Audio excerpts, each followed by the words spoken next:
nosso grupo tem o intuito de falar sobre o Windows 10. O grupo é composto por mim, a Maia, a Bruna, o Jackson, a Ana, a Lavínia e o Vinícius.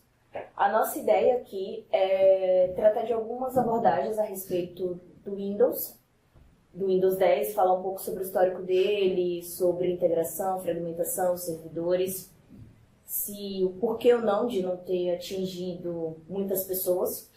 E um breve histórico, a Microsoft ela é uma empresa muito grande que ela desenvolve, fabrica, licencia, apoia tudo em relação a software e dispositivos. Ela que é a criadora do Windows 10, que a empresa foi criada pelo Bill Gates e o Paul Allen. E a ideia deles na época era concorrer, era criar softwares em um computador que fosse doméstico, de uso doméstico.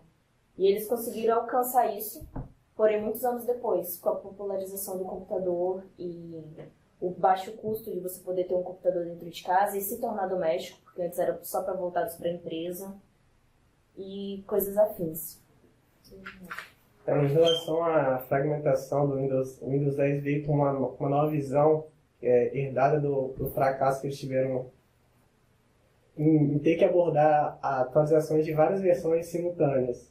Então, com a vinda do 10, eles tentaram incentivar todo mundo que usava a plataforma Windows para migrar para 10. Aí veio a história do Free Upgrade, que todo mundo que tivesse a versão original do Windows 7, ou do Windows 8, ou do 8.1, poderia migrar sem pagar nada para o Windows 10. Isso aconteceu... Isso antes de lançar o Windows, já havia rumores, né? Aí teve até expectativa que o Windows seria totalmente de graça, que todo mundo ia poder usar o Windows 10, mas acabou que não aconteceu. Mas, mesmo que a gente não tinha o Windows original, que aconteceu com umas pessoas conhecidas minhas, teve aquele lance de quem tinha um pirata tinha até tal data para poder ter o original. Eles deixaram atualizar, mesmo sabendo que você está com pirata, e fica aparecendo a mensagem lá, ative seu Windows. Não aconteceu comigo isso. Não, mas eu sei que teve pessoas que teve um período que foi atualizado, e aí quem tinha pirata passou a ter a licença que era beta, uma versão A, original. E a partir dali, se você continuasse recebendo atualizando, você ia ter o Windows original. Eu não peguei isso. O meu era pirata. O meu é original. Tá bom, desculpa, eu não entendi não. Não comprei ainda não, comprei computador, gente. Tá bom, o meu, fora da lei, o meu é falsificado. E eu tive que... Vou processar alguém, processar ele, por favor. Tá bom, né? Então é basicamente isso de fragmentação. O Windows tentou juntar tudo, trazer todo mundo que usava as outras plataformas Windows para 10, para poder ter um foco, porque tem que trabalhar atualizando várias plataformas, mais trabalho, mais custoso, fica mais difícil para manter todo mundo satisfeito. E agora que focou no 10, daqui a pouco vão descontinuar as outras versões. E tem gente que gosta da série. Sempre tem uns fanáticos que vai ficar com um, porque eu gosto muito. Mas também o negócio do Windows tem... Update agora atualizar sozinho é um saco no 10. Você não poder escolher, e aí ele acaba ferrando Ele o programa seu. atualiza, você vai tentar desligar ele e ele fala atualizar para poder desligar. Só que você precisa atualizar. eu particularmente eu gostei muito dos 10 agora, porque voltou com o tradicional botão de iniciar, que deu muito show no Windows 8. Só que eu achei que ficou melhor, cara. Até a forma de você acessar as coisas, ele não tá travando muito. Mas no Windows 8 na época, eu usava o 7, eu fui começar a usar o 8, foi um choque a interface. Era muito diferente. Verdade. O Windows tem, agora com 10, ele tenta tirar um pouquinho desse impacto que a Lavina comentou, com pouquinho a pouquinho, introduzindo funcionalidades software. Aí, com o feedback dos usuários, eles decidem ficar ou não. o grande ponto do Windows 8 foi esse boom, que foi as tentativas de trazer essa interface mais dinâmica, parecida com aquele multibloco, sem menu inicial, parecida com os tablets, para unificar de vez assim, e a comunidade não gosta de mudança repentina. Então, a ideia do 10 é pouquinho a pouquinho, para deixar o usuário mais maduro com as atualizações, menos receoso. Engraçado também é que da versão dele, uma fracassou e a outra teve sucesso. O sucesso foi o Windows XP, aí depois veio o Windows Vista, que foi um sistema operacional que toda hora ficava informando o usuário sobre questões de segurança. Aí, como o Windows Vista não deu certo, a Microsoft fez o Windows 7. Aí o Windows 7, ela foi para o Windows 8. O Windows 8 foi a questão do botão iniciar que foi removido e teve a mudança do layout, né? E ela corrigiu e fez o Windows 8.1. E há rumores que ela não quis fazer o 9 por conta desse histórico. Aí foi o Windows 10. Uma coisa sobre a upgrade é que nesse período inicial do Windows 10, a pessoa fazia o upgrade, mas tinha a opção de fazer o downgrade. Ela podia voltar para a versão que estava instalada no HD. Se a pessoa saiu do 7 para ir para o Windows 10, ela podia voltar para o 7. Tem também um negócio desse seu último Windows, né? Eles falaram que não iria ter um Windows 11, por assim dizer. Vai ser só atualização. Vai ser só a atualização que ele vai receber. Pequenas atualizações que ele vai receber. Exatamente. Falando um pouco sobre integração de dispositivos, uma vez que você faz uma conta no Microsoft, em qualquer dispositivo, se você fizer em outro, ele baixa do banco de dados suas principais preferências e suas configurações. Então, assim, não faz diferença. Se eu entrar em algum outro dispositivo, vai estar lá minhas principais preferências e recomendações, essas coisas. Uma outra coisa também é falar um pouco sobre o Azure. O Azure é uma plataforma que ele consegue integrar um dispositivo local com um dispositivo na nuvem. Então, assim, por exemplo, eu estou com meu computador em casa e eu quero rodar um programa em um servidor que está na nuvem. Eu posso fazer isso da minha máquina. Isso é uma forma de integração também.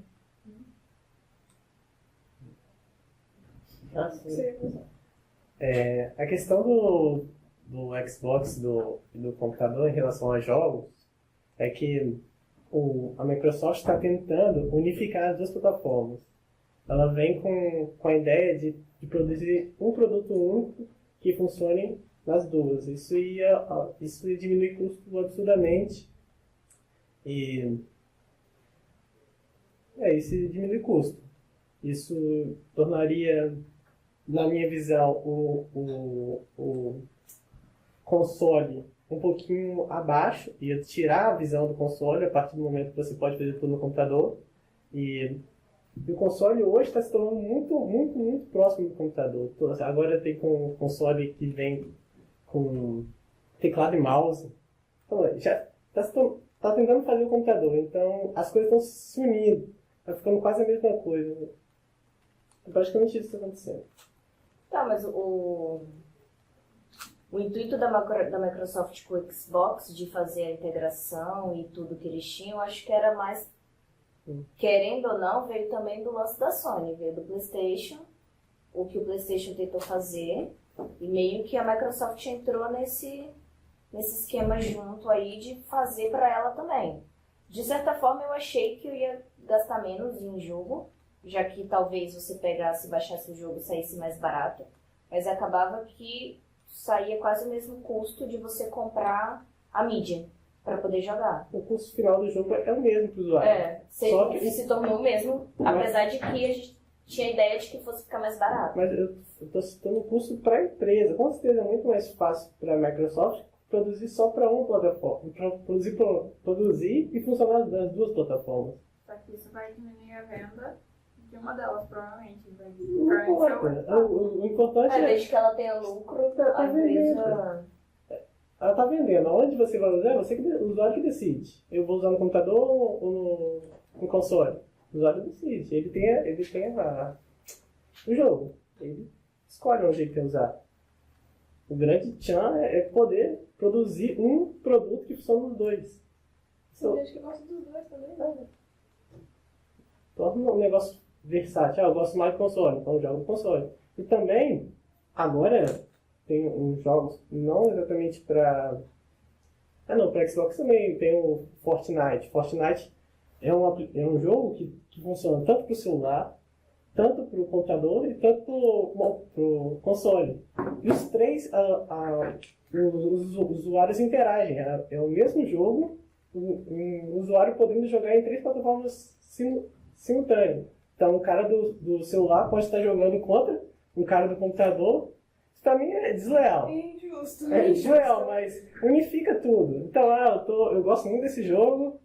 Mesmo que eu vou perder um pouquinho de desempenho, mas estou viajando, estou sem computador, eu quero jogar no celular. Então, posso jogar. Eu acho que é muito essa ideia que vem da Microsoft, trazer o seu jogo para qualquer plataforma.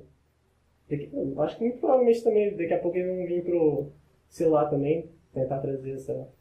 Tem alguns jogos que eu acho improvável isso acontecer, mas, por exemplo, tem alguns jogos que você tem que pegar uma kiwi pra pegar pessoas pra jogar com você. Tem jogo que não tem tanta gente jogando. Eu acho que seria interessante, porque você ficar lá morrendo, ficando na fila, esperando alguém. Tem gente jogando no celular, tem gente jogando no... Sim, entendi. Pega a mesma fila. Uhum. Agora sobre a linha Surface, o tema não é atual, é um tema antigo assim, 2011 para 2012. Se trata de uma linha de híbridos desenvolvida e comercializadas pela Microsoft.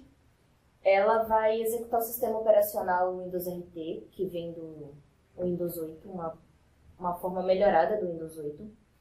E aí, na época, quando ela veio com algumas promessas, que eram utilizar um sistema de detecção de gestos e movimentos através de câmeras infravermelho, 5 câmeras captam os comandos que são interpretados e a imagem é mostrada na tela através de um sistema de projeção. E todos os aplicativos do Microsoft Surface foi desenvolvido especificamente para esse tipo de coisa. Hoje, esse assunto ainda está em alta, a Microsoft ainda tem essa ideia, ela ainda está investindo nisso, mas pegando o usuário padrão, comum, de que já está acostumado com o computador, que já acessa o computador há muito tempo, ele não está muito popular entre essas pessoas. Agora, um pouco sobre o porquê que a Microsoft não é dominante no segmento de servidores. São 5 pontos envolvendo isso. O primeiro é sobre a estabilidade, que na hora de lidar com vários processos simultaneamente, a Microsoft não desempenha um comportamento muito bom. No caso, a Microsoft, me refiro ao Windows. Outra coisa, as mudanças na configuração exigem tipicamente um reboot. E isso causa um downtime, é inevitável essa ação. E no momento de fazer mudanças de configurações do sistema, ele faz essa configuração, ele faz esse reboot, pode ocorrer esse downtime, assim, é inevitável de que não ocorra, e vai afetar outros serviços do sistema. E os servidores Windows precisam ser desfragmentados com frequência. O segundo fator é a segurança, que os usuários no Windows eles têm muita liberdade, e com isso eles podem ocultar arquivos do administrador do sistema. E isso resulta um sério problema. A terceira coisa é o hardware. O Windows exige atualizações de hardware para comandar suas demandas crescentes. Sempre, assim, para qualquer coisa que envolva hardware. E aí, ele não pode ser reconfigurado de forma fácil.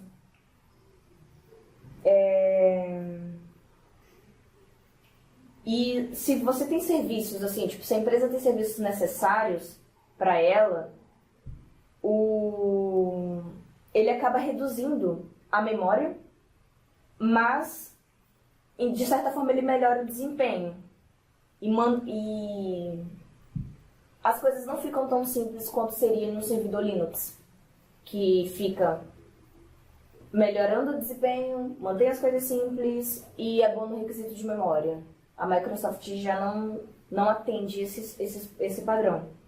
A outra coisa é o custo, porque é caro, não é gratuito, não tem licenças gratuitas, a base de número de usuário, assim, e cargos adicionais que você colocar, até na questão de segurança, tudo tem um custo, tudo é pago. E por fim, a liberdade. O Windows, ele não fornece uma liberdade para a empresa. O fornecedor comercial, ele sempre vai ter algum problema, tipo, vai ter protocolo travado, vai ter produto que vai travar, e a empresa ela não está livre para misturar, combinar, escolher ou fazer o que ela quiser da forma do funcionamento dela. Ela segue um protocolo restrito que o Windows, no caso a Microsoft, vai fornecer para ela. Eu acho que aqui o Windows tem um foco, né, que é o usuário padrão de casa. E o Linux, que é o que domina o mercado de servidores, ele sempre veio com a ideia, desde o começo, da ideia de ser uma plataforma multi-usuário. E também essas questões de que ele não é bom nos quesitos, não é bom porque tem alguém melhor. No caso, é o Linux. Que ele apresenta esses fatores que a Maia citou, apresenta melhorias. Ele, por exemplo, somente no reboot, na estabilidade do sistema. Então ele consegue manter um funcionamento constante. Por exemplo, tem que atualizar uma aplicação. Não vai necessariamente ter que reiniciar o sistema todo. Isso é muito bom da estabilidade. Um dos pontos negativos do Windows, né, se for para comparar ele com outro sistema, é porque por ele ser fechado, fica um grupo restrito de programadores para ficar verificando o código e otimizando o código. Aí também tem a questão de segurança, porque os grupos de programadores são provavelmente os mesmos que desenvolveram, aí fica mais difícil encontrar os bugs, os erros. Ao contrário do Linux, por exemplo, que tem um monte de pessoas trabalhando no mesmo código. O que é curioso, porque apesar do Linux ser um software livre, é preferência das empresas utilizá-lo do que um sistema fechado, como o da Microsoft. Também por ser, querendo ou não, ele é gratuito. Então facilita você ter o acesso a ele. Você não tem que pagar por cada coisa que você for fazer. E também por ele ser open source, você pode fazer ele ficar do jeito que você quer, né? É igual o Windows. Sim, você tem liberdade nesse aspecto. Foi para poder alterá-lo e fazer conforme a sua empresa e não conforme o sistema que você está adquirindo. Deixar ele mais enxuto também, né? Deixar só o que você quer realmente usar na distribuição lá, no sistema. Bom, o Windows mesmo. O Windows 10 para processador de arquitetura ARM. O processador ARM, a arquitetura ARM, é voltada para dispositivos móveis, porque eles têm baixo consumo de energia e têm um processamento razoavelmente bom. O problema do Windows para processadores ARM é a questão do aplicativo. Se o aplicativo for compilado para tal arquitetura, ele vai rodar nativamente. Agora, os aplicativos que já são do Windows, que são feitos para a arquitetura x86 ou x64, eles devem ser emulados pelo sistema. E quanto a isso, a emulação ela tem um custo. às vezes, nem todas as emulações dão certo, então nem todos os aplicativos vão funcionar. O fator da emulação é funcionar. No fator da emulação, funcionar para um aplicativo não necessariamente quer dizer que vai funcionar para os outros. Uma coisa, a emulação é bem específica, um negócio bem custoso. E também o grande problema é que a grande maioria das aplicações são feitas para 64 bits, né, ou 32. Então... Mas a gente tem aqueles emuladores de jogos. Sim. Tipo, a Steam tava vendendo Final Fantasy, que é do PlayStation 1, mas ela tava vendendo o jogo e você pode jogar do seu computador, que pode ser qual sistema operacional que for, mas que for não, né? Que esteja naquela especificação que a Steam tá lá dando o jogo. E aí vai rodar no seu computador. Só tem um problema, ele pega aquele comando de controle, então jogar no teclado é horrível. Aí no caso, se você tiver aquele controle para computador, ele desempenha bem. Vou falar um pouco do DirectX 12 agora, que é uma API que permite que o desenvolvedor de jogos tenha uma comunicação mais direta com o hardware do PC. Então ele pode acessar os recursos de melhor forma, ele pode sincronizar as coisas por conta própria, e então ele pode extrair uma melhor performance. E a proposta é que ele consiga acessar todos os núcleos da GPU, que a CPU fique apenas preocupada com a execução do sistema operacional em segundo plano. Tem o DirectX Ray Tracing, que é uma expansão do DirectX 12, que ele é usado junto com a tecnologia RTX da NVIDIA, que pode ser usado com qualquer GPU compatível com o DirectX 12. O RTX é um acelerador de raios, que ele vai pegar os comandos do DXR e vai fazer o traçado de forma mais rápida. O Ray Tracing é um traçador de raios que basicamente é uma simulação fisicamente correta de um fóton que sai da sua fonte de luz e rebate nos obstáculos, e com isso você consegue fazer estimar a cor do pixel de forma mais natural. Isso aí. Porque ele vai, de acordo, tipo, o fóton sai e ele vai rebatendo os lugares, ele vai mudando as características da luz. Isso. E...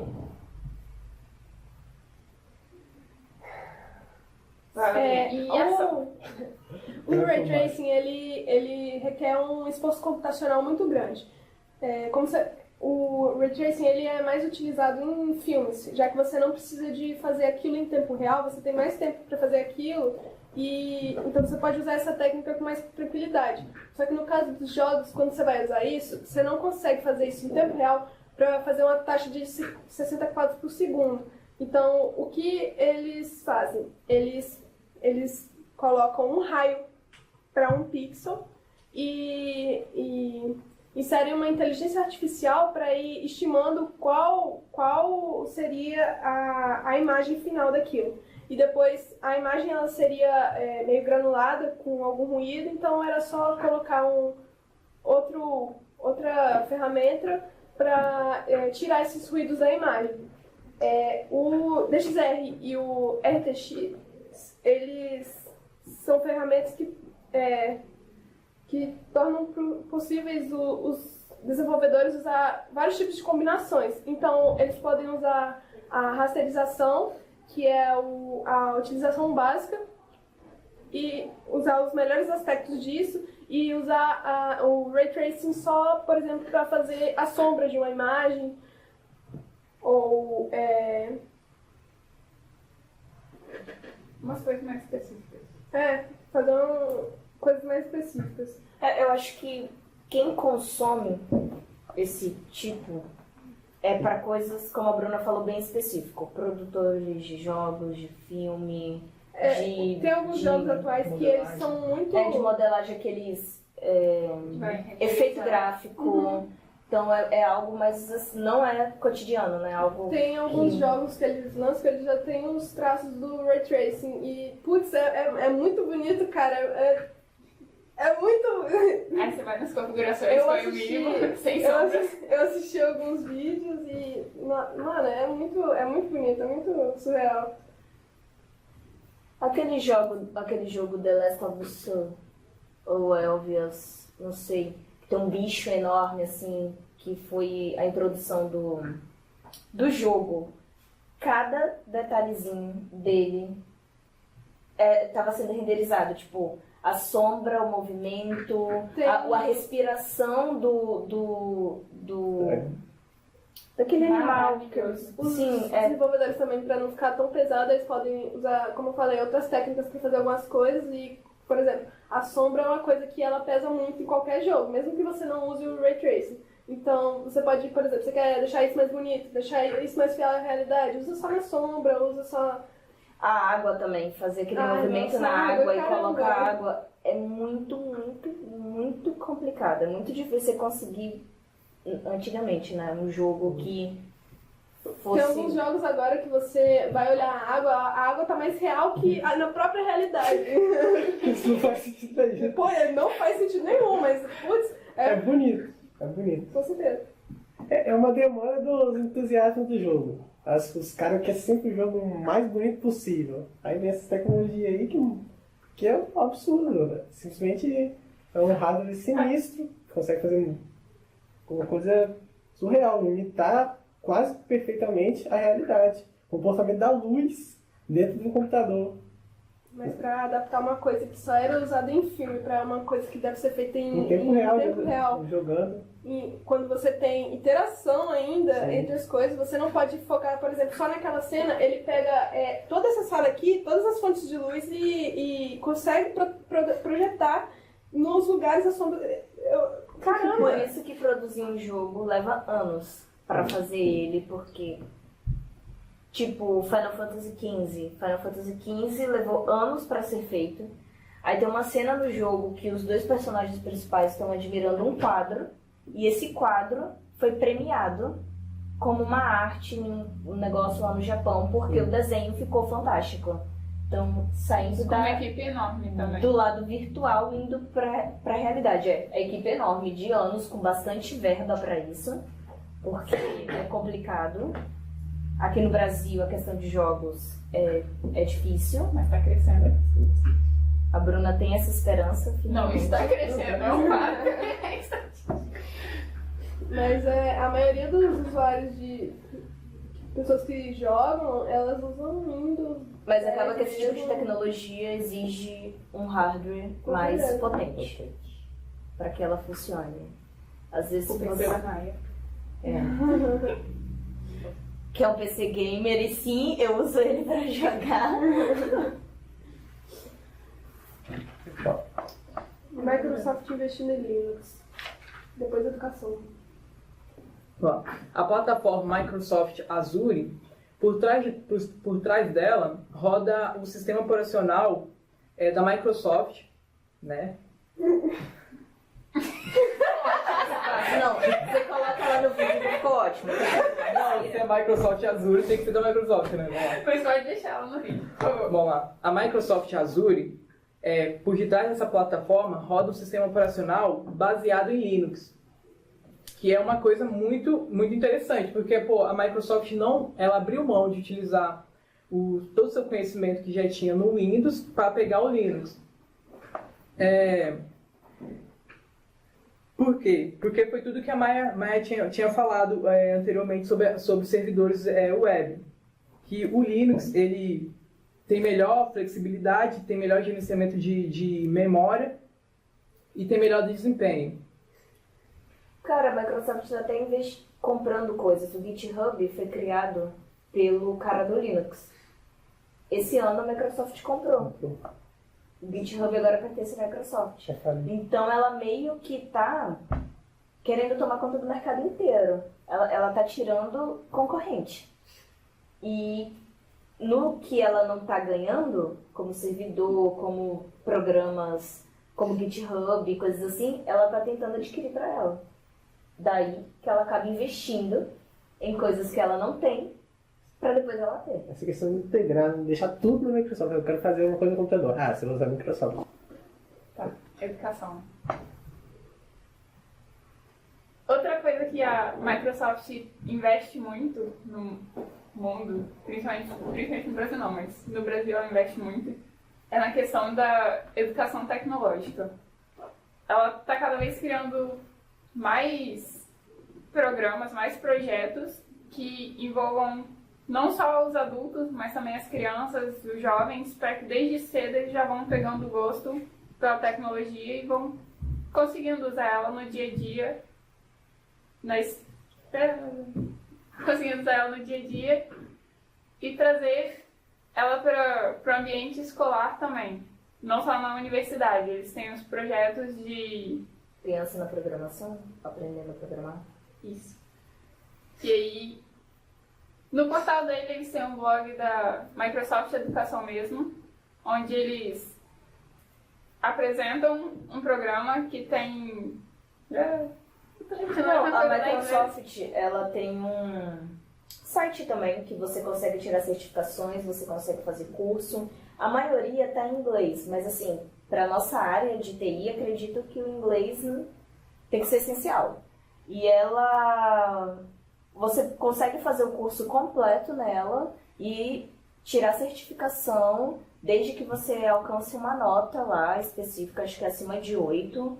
E ela investe bastante nisso, de você fazer curso, da criança aprender a programar desde cedo, tipo, aprenda de forma divertida. Ela tem o Minecraft também, que ela começou a pegar o joguinho de Minecraft que entrei tinha muito criança, apesar de que muitos adultos jogam, de entreter muita criança e através de uma forma que a criança vai brincar, a criança vai aprendendo sobre programação.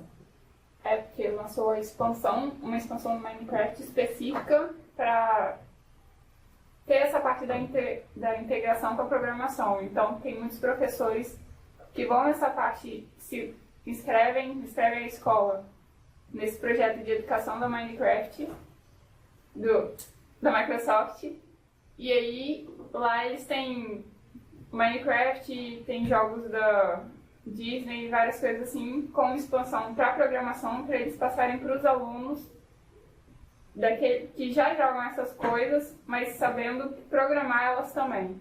Então eles vão conseguir criar as coisas pro jogo também, ali dentro.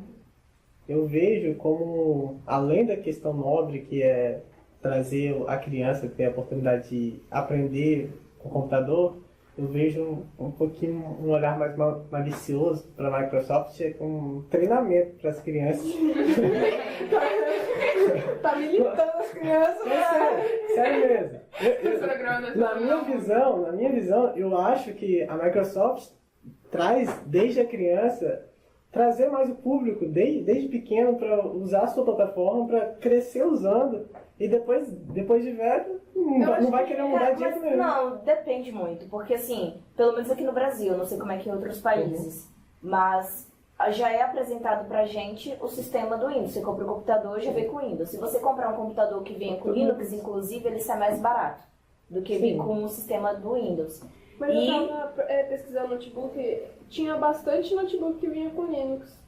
Sim, agora tá tendo muito computador que você compra tá vindo com Linux. E quando você amadurece na questão de programação, se você seguir essa área, você troca com facilidade de sistema. Você não tem aquela relutância.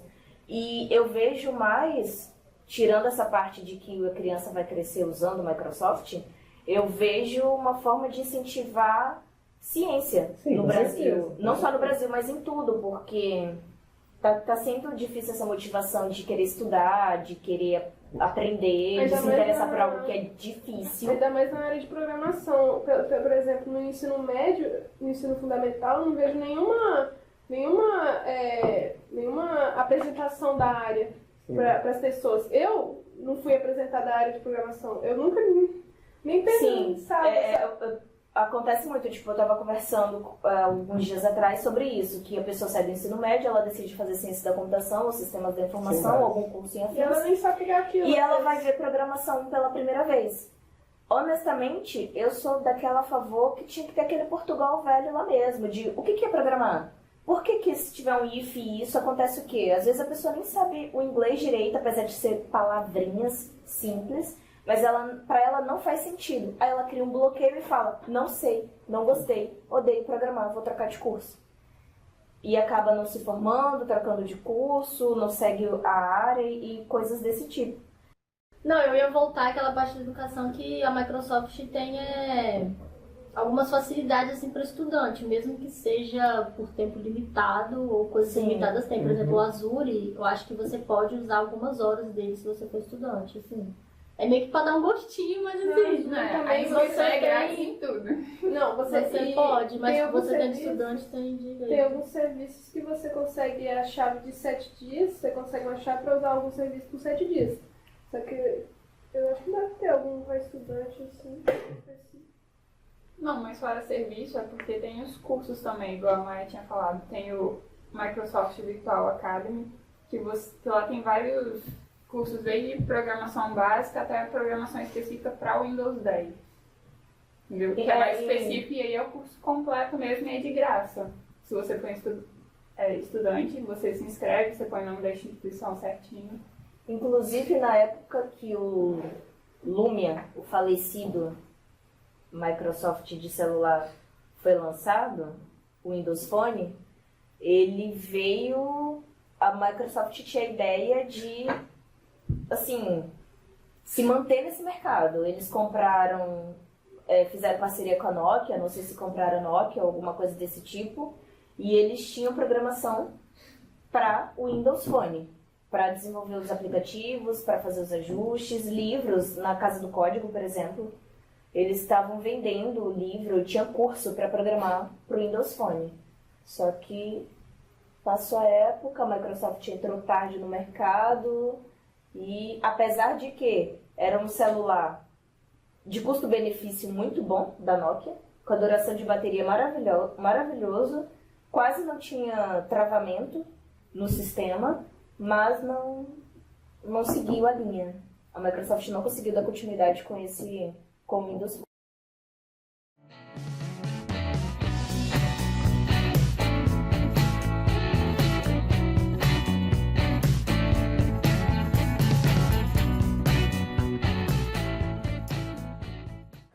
Fala pra mim qual que é o seu nome e com que você trabalha. Beleza, meu nome é Gabriel Barbosa, eu sou desenvolvedor back-end, tenho 12 anos de experiência já na área e hoje eu trabalho numa empresa de e-commerce. Você já usou Windows? Já, meu primeiro contato com o Windows foi na versão Windows 95. Aí cheguei a usar a versão NT, depois eu fui para 98, depois eu usei a NT, virou Windows 2000, cheguei a usar o Windows 2000 também, depois o Windows Vista, e depois eu comecei a usar o XP, na verdade, antes, usei bastante tempo o Windows XP, e depois o Windows Vista e depois o Windows 7. Passei rapidamente pelo Windows 8. Hoje em dia eu tenho o Windows 10 instalado, mas não por minha conta, é mais porque outras pessoas usam o meu computador. Como é que foi essa experiência aí? Então, o Windows ele é um sistema operacional assim, mais para iniciante, né? As pessoas são iniciadas aqui, pelo menos aqui no Brasil, as pessoas são iniciadas no Windows, né? Você já com o computador, já vem com o Windows instalado, a interface gráfica é simples, é muito simples de se usar, a usabilidade do Windows é muito boa, mas conforme eu fui evoluindo assim, na minha carreira e tal, eu fui trocando o sistema operacional. as primeiras versões travavam demais, exigia muito do hardware e entregava pouco.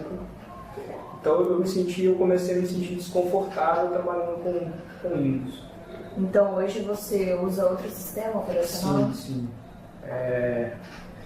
Eu já usei Solaris, o OpenBSB, se não me engano. Hoje em dia eu trabalho com Linux, diretamente com Linux, e macOS.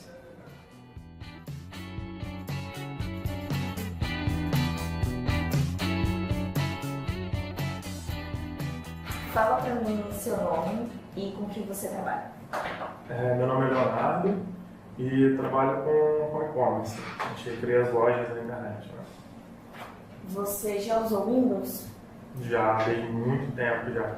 Eu, como sempre trabalhei com informática, eu peguei da época de Windows 95, 98, passei por todos esses Windows aí até hoje no Windows 10. Uhum.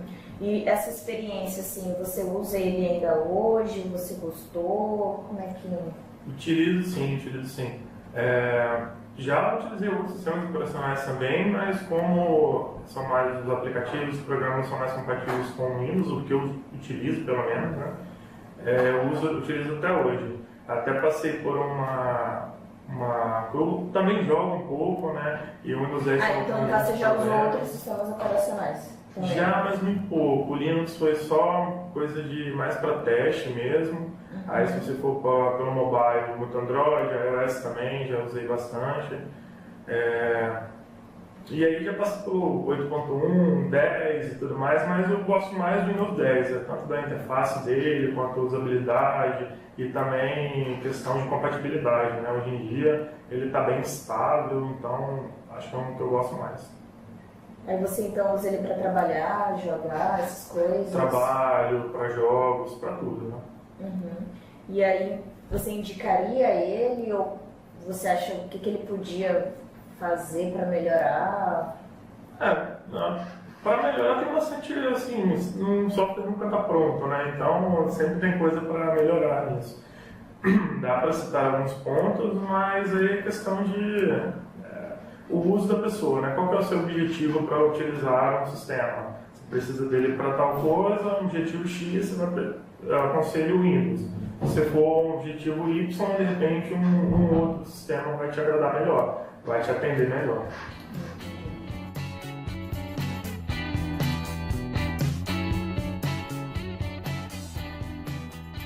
Começa falando para mim qual que é o seu nome. Meu nome é Everton Boni.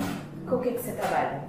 Eu trabalho com design, eu sou designer e eu sou desenvolvedor web front-end. Everton, fala pra mim se você já usou Windows. Já usei Windows. E como é que foi essa experiência usando Windows? Olha, foi meu primeiro sistema operacional, então eu não tinha contato com outros sistemas operacionais, não sentia dificuldade nenhuma. Eu iniciei a profissão como designer, então eu tinha a meu favor o pacote Adobe, tinha Illustrator, Photoshop, então isso ajudava bastante. Uhum. Com relação a games também, a gente tem mais compatibilidade, foi tranquilo, mas eu tive bastante problema com travamentos, às vezes estava fazendo um layout num programa e às vezes por insuficiência de memória, e eu tinha um travamento, eu tinha que voltar ao programa, reiniciar o programa, às vezes perdi o trabalho, perdi horas de trabalho, mas eu não tinha escolha, eu tinha que usar porque no Linux eu não tenho essa facilidade do pacote Adobe, né? E depois de um tempo eu tive a oportunidade de trabalhar com um outro sistema operacional. No caso, você já usou o Windows, já teve experiência com ele, aí você migrou, você usou outro sistema operacional? Sim. Depois eu comecei a aprender de programação e eu tive o contato com Linux, Ubuntu, eu fiz um dual boot na minha máquina e comecei a utilizar o Linux Ubuntu. Eu usei cerca de um ano Ubuntu e depois, mas eu continuei usando o Windows, né? Uhum. Hoje, então, você usa outro sistema operacional e entre Linux você usa Apple? Eu uso macOS. Hoje eu uso macOS porque eu tenho o melhor dos dois mundos, né? Eu tenho a facilidade que é trabalhar com Mac, que é, para mim, assim, é de longe, porque o que me atrapalha bastante é na hora de configurar o ambiente no Windows. Então, como eu sou desenvolvedor, para configurar o ambiente, instalar programas, instalar pacotes, ele é muito custoso, muito trabalhoso. E no Mac eu tenho um terminal a meu favor, né? Um sistema baseado em Unix, então eu tenho um terminal muito fiel e assim, ele tem muitas facilidades, muito mais fácil, e eu tenho também a facilidade dos programas Adobe, né? Porque no Linux eu também tenho essas facilidades de instalar programas, só que não tenho um pacote Adobe. Como eu trabalho com os dois, o Mac para mim é assim, muito superior ao Windows. Que é, muito obrigada. Valeu.